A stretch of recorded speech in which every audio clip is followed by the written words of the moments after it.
안녕하세요. 돈 파는 가게 대표사원 김강주입니다. 지난 30여 년 동안 좀비처럼 근근히 지탱해오던 일본 경제가 올해 들어 급하게 부활하고 있습니다. 물론 이웃 일본 잘 사는 건 나쁘지 않습니다. 그러나 우리도 같이 잘 살아야겠죠. 그런데 상황은 그리 간단해 보이지는 않습니다. 왜냐하면 반도체, 자동차, IT 등 한국 경제와 일본 경제의 핵심 산업과 미래 성장 동력은 서로 치열하게 경쟁하는 관계이기 때문에 그렇습니다. 공교롭게도 최근 발표된 글로벌 경제 순위에서 우리 한국은 그동안 경제 10위권이었는데 13등으로 급하게 추락했습니다. 제가 일본 경제의 급한 부활을 찝찝하게 생각하는 이유입니다. 특히 요즘 언론에 자주 오르내리는 소위 지정학적 리스크 자주 들어보셨죠? 자, 그것은 우리에게는 악몽과도 같았던 한국 전쟁의 씨앗이 된 1950년 에치슨 라인을 떠올리게 합니다. 자, 그래서 일본 경제의 최근 급한 부활과 관련해서 도대체 무슨 일이 벌어지고 있는지, 또한 그것이 한국 경제는 물론 우리 앞에 닥친 노후에는 어떤 영향을 미칠지 생각해 보는 것은 매우 중요합니다. 자, 최근 유엔과 OECD 그리고 IMF에서 발표된 세계 경제 순위 보겠습니다. 한국은 그동안 세계 10등하고 있었는데 13등으로 급하게 추락했습니다. 그런데 올해도 10위권 탈환이 사실상 힘들다라고 전망하고 있습니다. 왜냐하면 지금 7월 초순이잖아요. 7월 초순 기준으로 7월 10일 기준으로 발표된 무역 수지도 지난달에는 살짝 흑자였는데 다시 적자로 돌아갔습니다. 어쨌든 지금 한국 경제의 체력은 상당히 떨어져 있다. 그것이 팩트입니다. 자, 한국 주식과 일본 주식 최근 자료 보겠습니다. 한국 주식은 2021년 올랐다가 지난해 급하게 떨어졌다가 올해는 살짝 오르고 있죠. 그런데 일본 주식 보겠습니다. 2021년 하반기부터 지난해까지도 거의 변화가 없습니다. 거의 좀비 경제죠. 일본은 금리를 올리지 못하는 나라. 그래서 지난해에도 세계에서 유일하게 금리를 1%도 올리지 못했던 나라입니다. 한마디로 좀비 경제였죠. 그런데 올해는 이것만큼 아예 90도 수직 상승하고 있습니다. 이 내막을 좀 알아야 됩니다. 그것이 한국 경제랑 관련이 있기 때문이죠. 자, 지금부터 일본의 부활이 찝찝한 5가지 이유 시작하겠습니다. 첫 번째는요, 신 에치슨 라인이라고 제가 이름을 붙여 보았습니다. 지금 그림에 나오는 것처럼 빨간 색깔은 중국이죠. 그리고 약간 분홍색 빛깔은 러시아입니다. 어쨌든 이쪽하고 이쪽들은 중국, 러시아 영향권이 있는 국가들입니다. 반대로 파란 선, 이 파란 선들은 이쪽은 이제 유럽이고 또 파란 선 이쪽은 아시아 태평양. 우리가 알고 있는 것처럼 미국의 영향권입니다. 그런데 우리 한국은 중국, 러시아와 대륙으로 같이 접하고 있죠.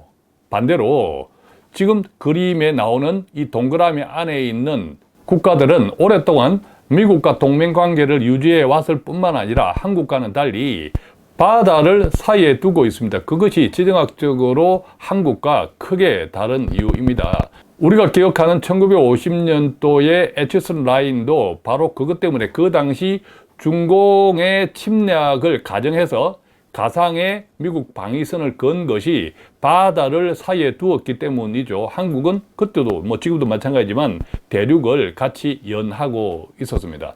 자, 그래서 생각해 보면 지금 지정학적 리스크라고 이야기하는 것도 거의 비슷합니다. 제가 신 에치슨 라인이라고 부르는 이유인데요. 그렇지만 과거 1950년대에는 그때의 에치슨 라인은 군사 안보 목적이었지만 지금 2023년도에 제가 신 에치슨 라인이라고 부르는 것은 경제와 같이 결합되어 있습니다. 또한 이따가 말씀드리겠지만 안보 문제도 같이 결합되어 있습니다.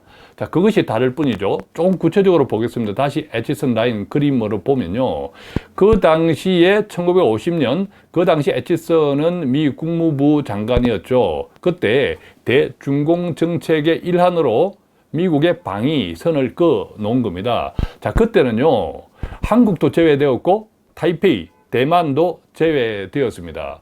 다만 우리가 주목해야 할 것은 그때나 지금이나 일본은 미국의 지정학적 이익과 일치하고 있다는 측면입니다. 그것이 제가 일본의 부활이 찝찝한 이유죠. 왜냐하면 아시아 태평양 지역에서 유독 한국만 대륙을 접하고 있기 때문에 최전선 공격수 역할을 하고 있고, 일본을 비롯한 다른 나라들은 바다를 끼고 있기 때문에 지정학적 측면에서 매우 유리한 부분입니다. 자, 그래서 이것을 제가 신애치선 라인이라고 하는데, 그런데 우리가 알고 있는 것처럼 1950년도에 애치선 라인은 6.25 전쟁의 빌미가 되었죠. 그때 김일성을 오판하게 만들어서 한국 전쟁이 일어났습니다. 더 중요한 것은 그때 한국 전쟁을 통해서 일본이 다시 살아났죠. 2차 대전으로 패망했는데 일본이 한국 전쟁에 미국의 군수 기지가 되면서 다시 군수 시설, 또 군사 장비, 또 기계 장비, 공장들이 다시 크게 빠른 속도로 급성장을 했습니다. 그것이 지금 기계 산업의 일본의 강점이 되어 있는 그 출발, 그 토대가 되었던 것이 바로 한국 전쟁이었다는 거죠. 요즘 일본의 급한 부활도 비슷하게 보이는 거죠. 왜냐하면 그때 당시에 일본의 부활은 일본 내부 문제가 아니라, 내부는 완전히 그때 망했죠. 외부 요인, 전쟁이라는 것, 미국의 군수기지였다는 것, 그 외부 요인 때문에 급하게 살아났던 거죠. 급하게 부활했죠.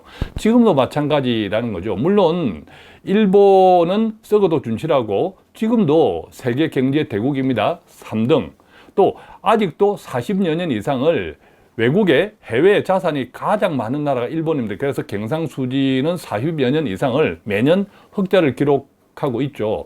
그렇지만 우리가 알고 있는 것처럼 세계 최고의 국가부채, 또 가장 빠른 고령화 등등 뿐만 아니라 일본 시중은행들이 일본의 정부 부채, 국채를 계속 떠안고 있기 때문에 굉장히 재정적으로도 좋지 않습니다. 이런 여러 가지 문제 때문에 지난 30여 년을 거의 좀비처럼 지탱해 왔던 거죠. 자, 그렇지만 앞서 말씀드린 대로 일본의 저력은 있습니다. 기계, 그리고 이제 반도체 소재 분야에서도, 장비, 소재 분야에서도 상당히 최강국이거든요. 자, 그럼에도 불구하고 일본의 내부 문제도 상당하기 때문에 지난 30여 년 동안 좀비처럼 근근히 지탱해 왔는데, 최근에 갑자기 부활하는 것, 이것이 바로 외부 요인이 훨씬 강력하게 작용하기 있기 때문입니다. 그래서 저는 이것이 상당히 찝찝하다라는 거죠. 외부 요인이 강하게 작용하면 옛날에 한국 전쟁 때의 일본의 부활처럼 내부 요인 플러스 외부 요인이 강하게 작용하면 이게 굉장히 영향력이 크거든요. 그런데 앞서 우리가 이야기했지만 한국 경제와 일본 경제는 치열하게, 지금 핵심 산업, 미래 성장 동력도 서로 치열하게 경쟁하는 관계이죠. 그래서 한번 생각해 보시면 일본의 급한 부활에 우리 한국의 대응, 자, 이것을 같이 한번 견주어 생각해 보면 상당히 간단한 문제는 아니다라는 거죠. 자, 두 번째는요, 미국의 노골적인 지원이 있습니다. 앞서 말씀드린 연장선이죠. 자, 미국의 경제적 이익과 일본 경제는 상당히 밀접하게 결합되어 있죠. 한마디로 운명 공동체입니다.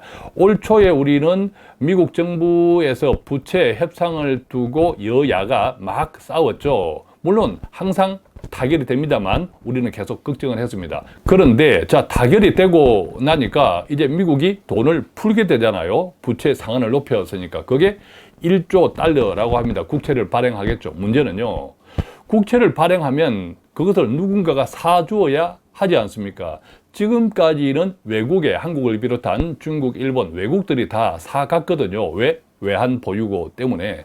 그런데 지금은 외환 보유고들이 다 빵빵합니다. 그리고 요즘 경제도 좋지 않죠. 그래서 미국이 발행하는 국채를 미국 국내에서 소비하면 물가가 굉장히 오를 수 있습니다. 영향이 있죠. 자, 그렇기 때문에 바깥에서 많이 사줘야 하는데 앞서 말씀드린 것처럼 다른 나라들이 사줄 입장이 아닙니다. 그래서 세계적인 투자의 거장 레이 달리오는 이런 이야기를 했죠. 미국이 국채 구매자가 부족하기 때문에 새로운 부채 위기에 직면할 수 있다, 이런 이야기도 한 거죠. 자, 그러면 누가 다급해졌습니까? 미국이 당연히 다급해지죠. 최근에 디리스킹이라는 말이 나옵니다. 디커플링에서, 즉 중국과 헤어지자라고 했다가 아니다, 조금씩 조정하자라는 것이 디리스킹인데, 이 디리스킹의 실체가 사실은 중국이 그동안 계속 미국 국채를 팔아치웠거든요. 자, 그래서 미국 입장에서는 다시 1조 달러 국채도 이미 지금 발행하고 있는데, 중국이 계속 팔아치우면, 사주지는 못할 망정 팔아치우면 국채 가격이 계속 떨어지면서 문제가 생기죠. 그래서 이 디리스킹이라는 실제도 사실은 미국이, 다급해진 미국이 중국의 국채 매도를 좀 조절하고 있는 것이다. 그것도 살짝 이해하시면 좋겠고, 자, 구체적으로 한번 보면요, 미국 국채 보유량입니다. 일본이 지금 가장 많습니다. 1조가 넘습니다. 1조 억 달러. 그러니까 우리나라 돈으로 치면 1경이 넘죠. 그 다음에 2등이 중국, 영국 이렇게 가는데, 그전에는 한때 중국이 일본보다 많았습니다. 지금은 이제 역전이 되어 있죠. 중요한 것은 올해 들어서 2023년 올해 들어서 일본은 현상 유지를 하고 있습니다. 근데 중국은 계속 감소하고 있죠.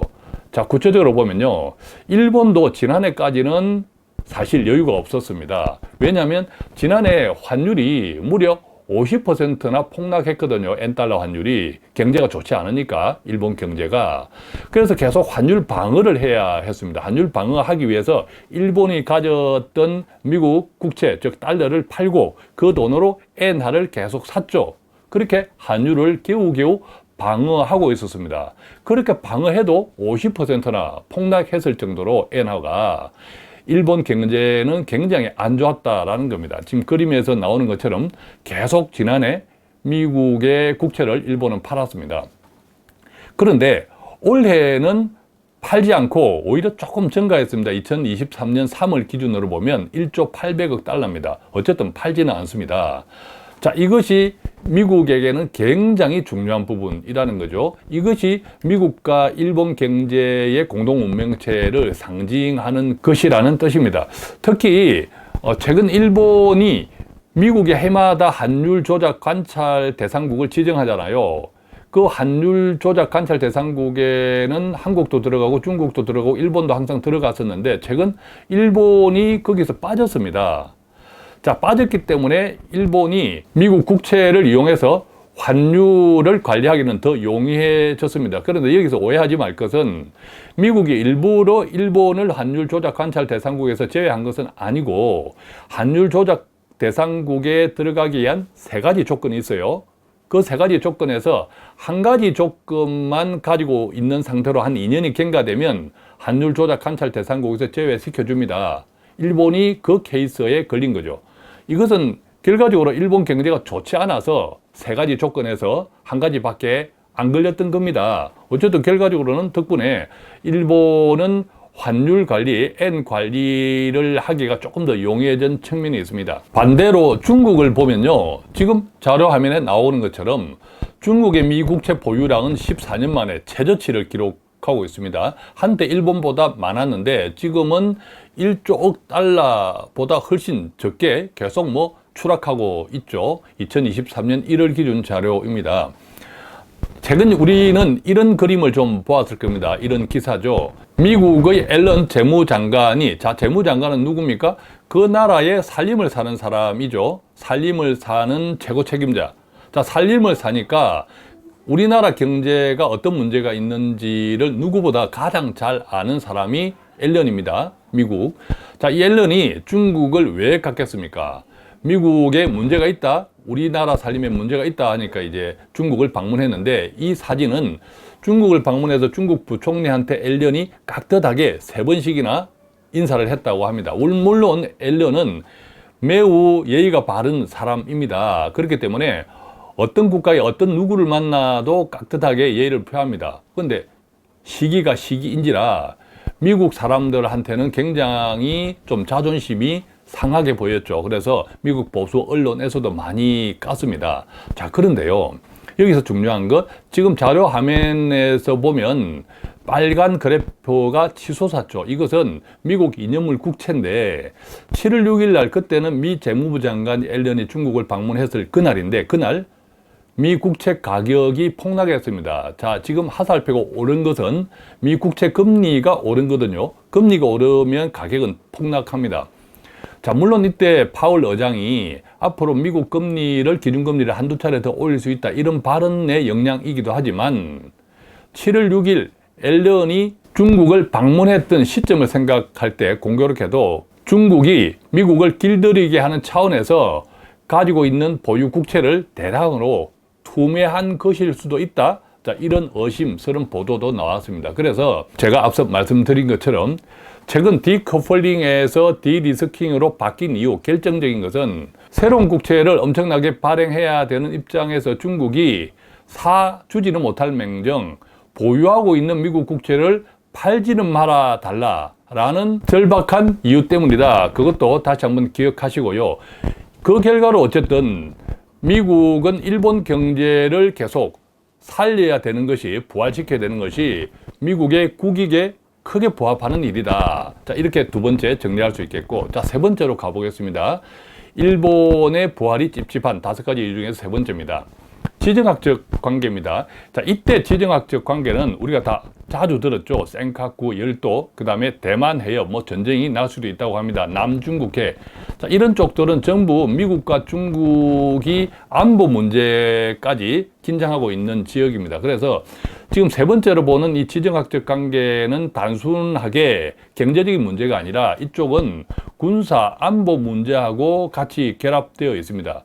자, 그러니까 지금 우리가 지정학적 리스크라고 할 때는 경제, 안보, 국방이 다 포함되어 있는 거예요. 다 포함되어 있는 속에서 앞서 우리가 보았던 1950년도의 에치선, 그 다음에 지금 신에치선이라고 제가 이름 붙여놓은 두 개의 에치선 라인에서 공통점은 일본은 확실히 빠져 있고, 대신 한국은 대륙을 접하고 있기 때문에 최전선 공격수 역할을 하고 있다는 것입니다. 이것이 굉장히 찝찝하죠. 왜냐하면 이 지정학적 리스크는 앞으로 계속 커지면 커지지 결코 줄어들 것이 아니죠. 왜? 미국과 중국 양 강대국의 서로 국익이 관계되어 있기 때문입니다. 그래서 고래 싸움에 새우 등이 터지는데 일본이 터지는 것이 아니라 한국이 터지는 행국. 자, 최근 이것이 일본 경제, 한국 경제에 엇갈리는 곡선, 자, 이것과 연결되어 있지 않는가 하는 그런 찝찝함이 있는 거죠. 실제로 보면요, 일본의 기업이익이 개선 시작 언제부터 되었냐 하면, 자, 이 그래프는 앞으로 향후 12개월을 추정하는 기업이익입니다. 즉, 이때 기업이익이 현실화되었다는 것이 아니라 이 지점들에서 앞으로 12개월, 즉 1년 예상 이익을 추정한 겁니다. 그런데 일본의 기업 이익이 추정 1년치 추정 이익이 개선된 시점이 바로 이 지점인데, 이 지점이 언제냐 하면 미국과 중국의 패권 전쟁이 악화된 이후부터입니다. 자, 트럼프가 들어서면서 미중 무역 전쟁이 격화됐죠. 그런데 가장 악화되었던 때가 언제였습니까? 바로 이 지점입니다.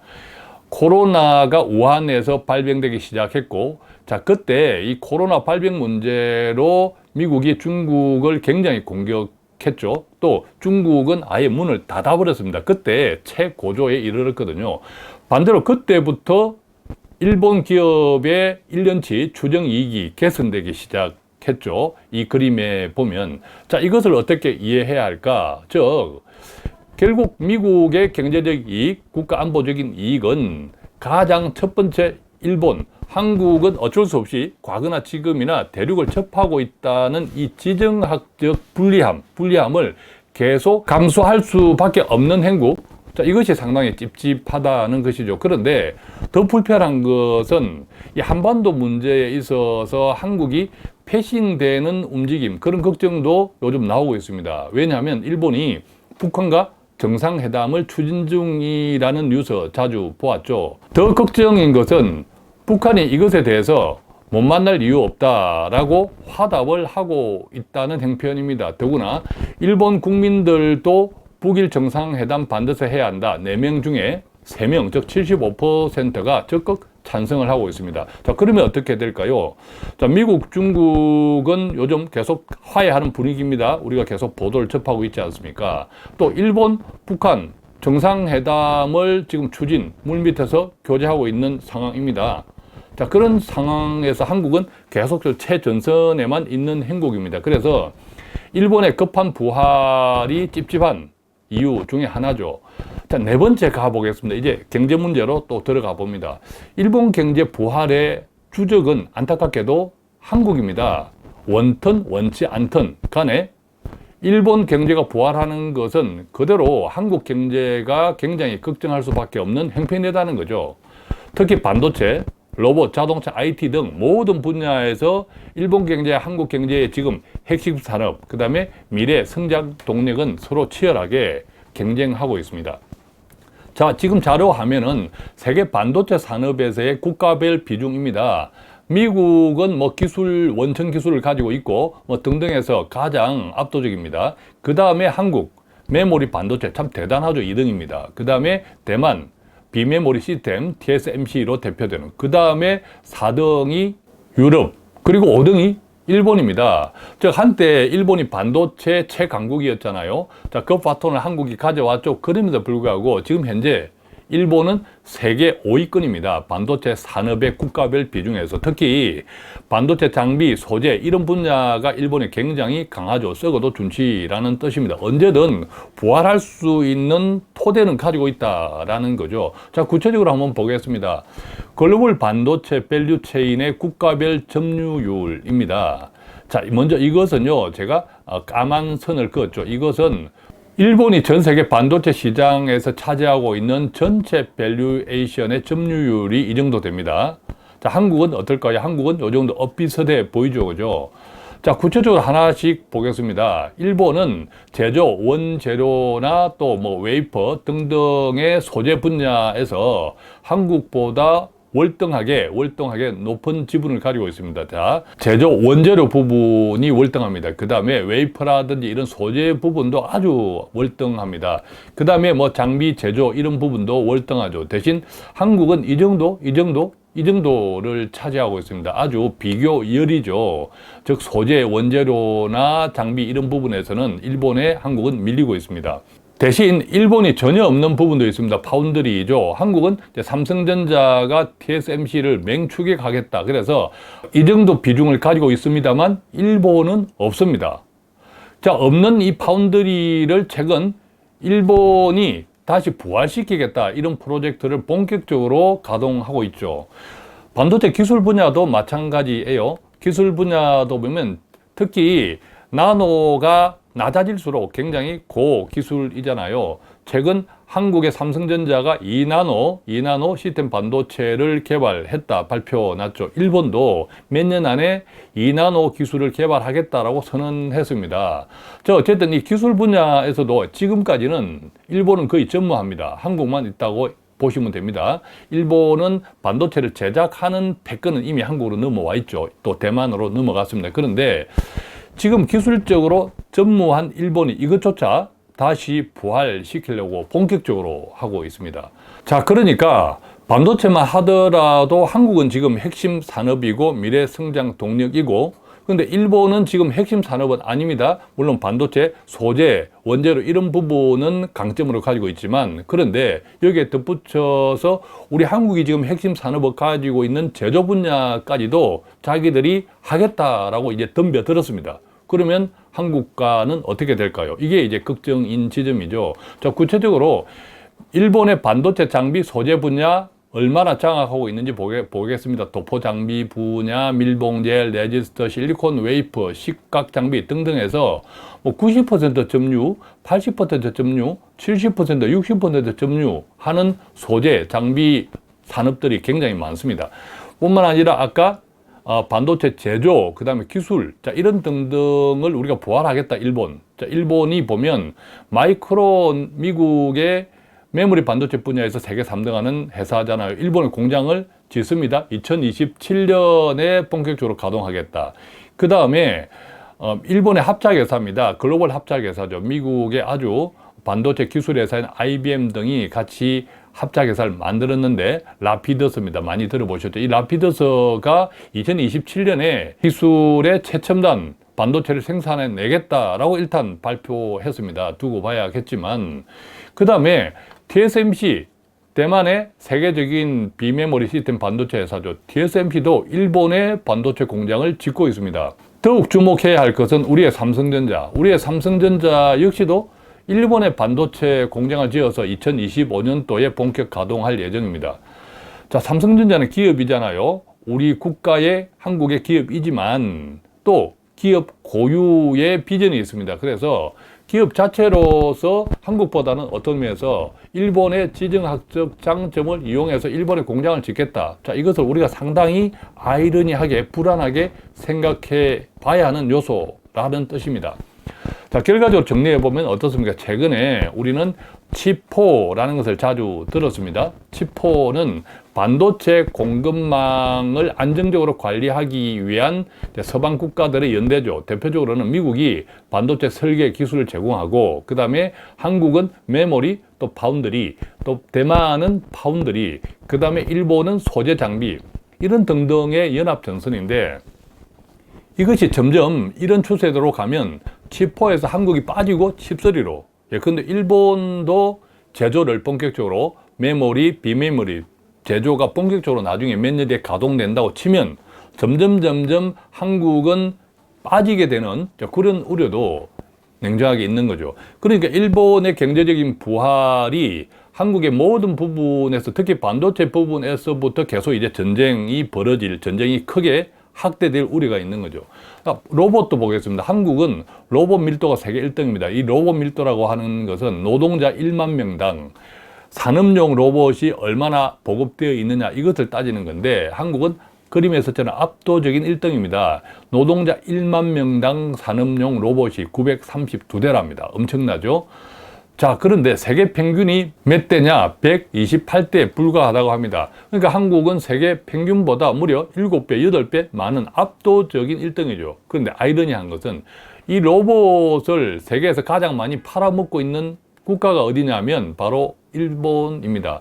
그래서 한국의 로봇 밀도가 가장 높지만 그 결과로 일본의 기업 이익만 계속 키워주고 있는 형국인 거죠. 실제로 지난해 2022년 전 세계 산업용 로봇 수요의 45%를 일본이 점하고 있으니까 압도적인 1등입니다. 자, IT 분야도 보겠습니다. IT는 전통적으로 일본이 강하죠. 한국도 물론 강하지만 IT도 여전히 일본이 강합니다. 일본의 요즘 주식과 나스닥, 미국 나스닥도 올 초에 많이 올랐잖아요, 상반기에. 그런데 이 그림 한번 보십시오.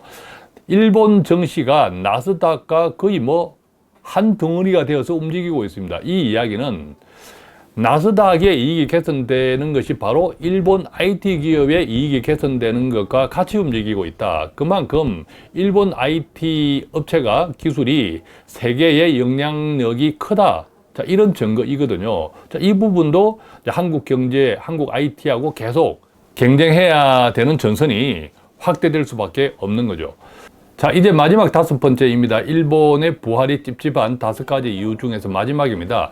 섬나라 고유의 침략 본능이 있는 거죠. 자, 그림에서처럼 일본 그리고 영국 다 섬나라.